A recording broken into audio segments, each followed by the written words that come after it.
I'm Marina Nitzak, and welcome to our LM Group Real Estate podcast. Today, I have the pleasure of having with me on this podcast one of our reliable legal eagles and law firm partners, Franke and de la Fuente. And to represent them, we have Peter Franke.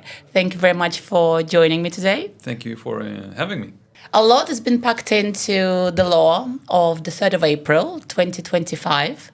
The three main things that we know that are included is the golden visa, the end of, the short-term rentals changes, and the third one, great for landlords, is anti-occupers law. It's quite a lot packed into one date to start and end some things. That's yes. Correct. So golden visa we've already dealt with. Bye-bye. Thanks for being with us all these years. It's been great. Let's move on to the touristic accommodation part of that law. Tell us a little bit, in summary, what does it mean? It's almost an anniversary from when the Junta de Andalucía established new regulations related to touristical rentals. And with them, they gave the responsibility to the municipalities to implement limitations if they want to. Basically, if you would like to impose certain limitations on short-term rentals, it's up to you guys. It's up to the municipalities to make those decisions. And they also explained certain things that were previously homeowners were a little bit unsure of, meaning specifically about the license of first occupation. If I don't have it, can I still rent out short term or not? So they clarified that. What do they say? Well, they said a few things. They said that it's not mandatory to have the license of first occupation to qualify for the registry. But at the same time, you need to adhere to local municipal urban laws and regulations. Okay. So with one hand, they're saying that you don't need the LPO, but you might need it, And it depends. So they want to... Making it simple is always for all of us to understand. Well, it keeps us on our toes, right? Absolutely, yes. But it's important to point out that probably what they wanted to regulate or pinpoint was the fact that many of properties here are built before 1986, and they don't have the LPO for obvious reasons. Yes. And they weren't sure if they could use their properties for short-term rentals. But they were always able to use it if they have the non-infraction certificate, right? If they're older than when they started issuing LPO. In practical, yes. So in theory, when homeowners were applying for or self-declaring their properties for the short-term rentals, they used that document instead. All of this we see because we've seen the municipalities, all the Costa del Sol municipalities, practically most of them, saying we're going to exercise our right to limit the short-term accommodation licenses. So mainly if it's an apartment, then you wouldn't be able. I think the first one was Malaga, then there was Fuengirola, then there was Estepona, saying basically don't disturb the neighbors if you're living in a building. If you don't have your own door, your own entry, then you shouldn't have a holiday license because they want more properties to be available long term for people who live here all year and for tourists to use more hotels, right? Let's be frank about it, yeah. Right? So it started from there, and then it kind of escalated into this new law that it's not just about the Junta de Andalucía, it's not just about the municipality, but also now the third factor that you need to have approved is? Well, there are different things to keep in mind when it comes to the short-term rentals, and there's been so many changes. There's been changes with the regional regulations here in Andalucía. There's been court cases in the past and more recently, and now we have the new law, right? So that's important to keep that in mind. And some changes are related to the limitation in general in the municipalities of the touristical licenses. And other points are more related to the community of owners. Correct, and the mandate and the power they have to limit in a specific urbanization. So that is maybe the most important thing to point out, is that come April, the community of owners can, by vote of 3 out of 5 votes, prohibit short-term rentals altogether in the community of owners.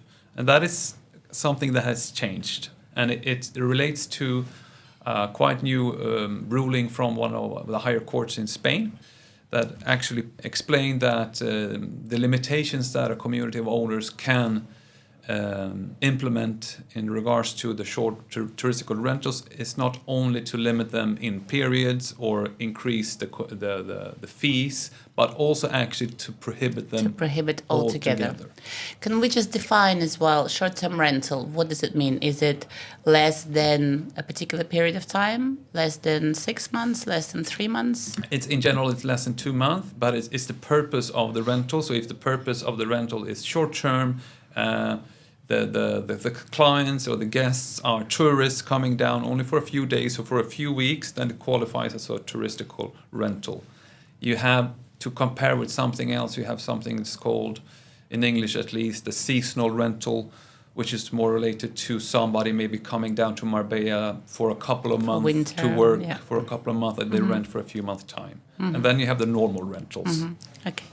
So for a person buying a property in Andalusia, or person having a property in Andalusia and has an intention to rent it out short term, there are 3 factors that they need, or 3 permissions, no, as it were, they need to keep in mind, which is the Junta Andalusia to get the license, the municipality to see what the municipal limitations are for them to be able to use the license, and the community where they are in their urbanization, whether or not they need to check, because we actually had a couple of days ago, we had from Holland, a family wanting to just spend a couple of months here, and their priority number 1 was to be able to rent out the property whilst they weren't using it. And we were trying to explain to them that it's not because they say, oh, it's allowed, it's okay, it's allowed. And we were asking, but is it allowed by community? Is it allowed by a municipality, or is it allowed by the region, right? So it's 3 things we need to keep in mind for the short-term license. And to make life even more problematic, it's actually a 4th thing as well. And just to mention that in one of the court rulings, the courts established here in Spain that if in the statutes you can find that the commercial activities within the community are prohibited, that also includes short-term rentals. So we as lawyers, if we have clients and they tell us either we will only buy this property if we can rent it out short-term, it's a deal breaker for us, or it's just a big bonus, it would be great if we could do that, that we always have to check the statutes to see if we can find this terminology in the statutes, and to, with that, draw conclusions. Sounds like it's becoming more and more complicated, maybe in the future even more so. I think if somebody is purchasing with the purpose of renting out for holiday rentals, maybe it's much safer option, a nice villa, right, rather than an apartment. Yeah, I guess so, because of course if you're not part of a community, then you have more freedom of use of your asset.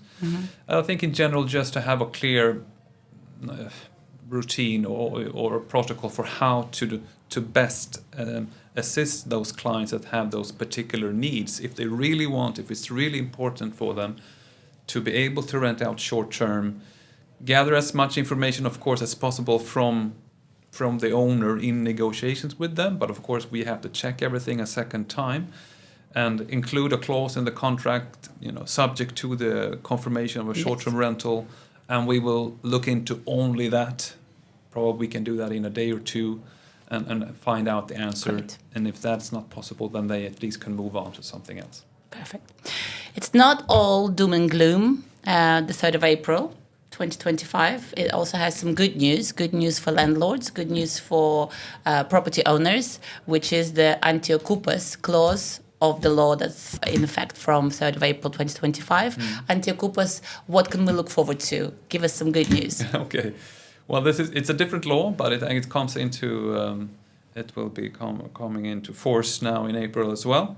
criminal procedure law in Spain, and it basically says two things. First of all, it's a criminal offense to occupy somebody else's property, basically. So they have created two new crimes in Spain: usurpation and home invasion. And then secondly, which has been maybe at least a concern from a buyer's point of view, the time that it might take if an Okupa would enter into their property, the time it will take to basically remove them from your house. That will be much more immediate now. The process will be more immediate and with a maximum timeline of 15 days. If the Okupas are actually caught in the act, then they shall be removed the same day.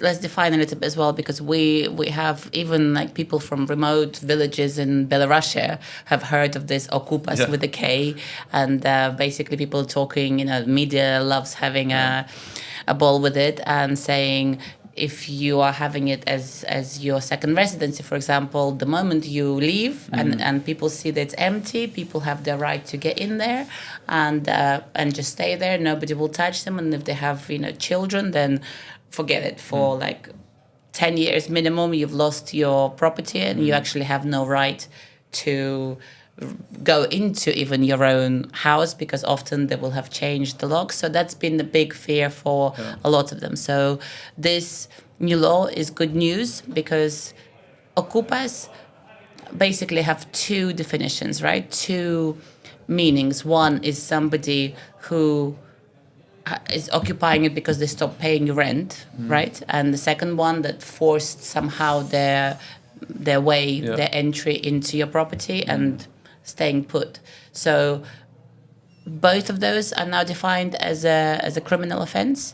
No, that would be the first ones that you mentioned. If you have a rental contract with somebody and there's an argument, conflict between the landlord and the tenant, or the rent to pay, or the time period to pay rent, etc., and for some reason they stop paying rent, that will be deemed as let's say a normal court claim that you have to go to court, and if you can't negotiate.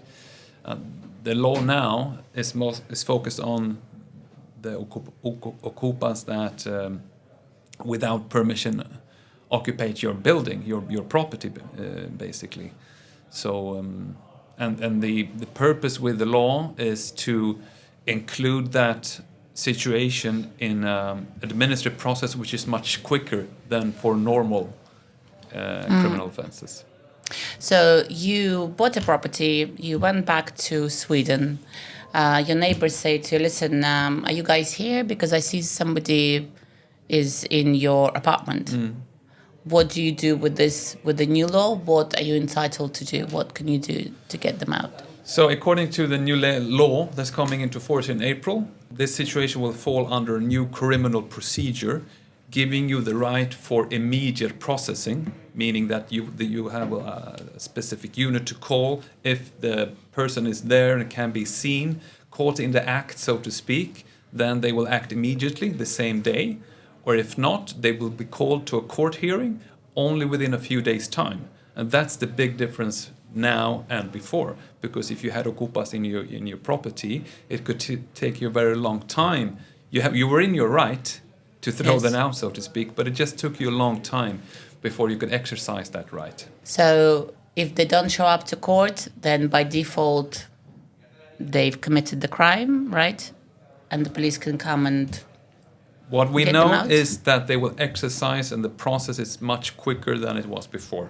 Okay. How they, in practical, how these... It's become a crime, basically, rather than an inconvenience. Yeah, you can call it that. It's kind of, it's a much better protection of the landlord's right to their own property, because that's been a big thing. That's been a big fear for a lot of our clients that weren't going to live here permanently.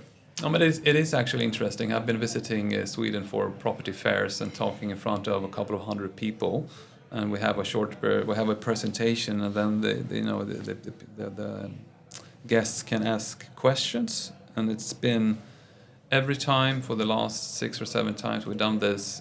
It's questions about the Okupas. So it's a lot of noise about the okupas, maybe not really in relation to the actual problem itself, in my experience at least.